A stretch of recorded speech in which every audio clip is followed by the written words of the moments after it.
rally was solely funded by President Uhuru Kenyatta to undertake that violence. Honorable Governor James Orengo, Babu Owino recruited very dangerous criminals, most of whom are facing murder trials currently, most of whom are facing robbery with violence charges.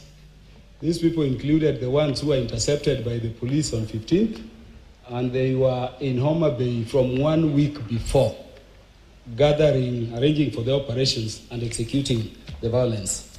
Let me therefore read the statement.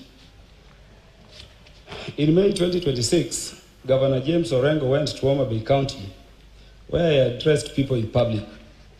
In his address, he directed vulgar and unprintable abuses at the governor of Homa Bay, the High Excellency Governor Gladys Atieno Nyasuna Wanga.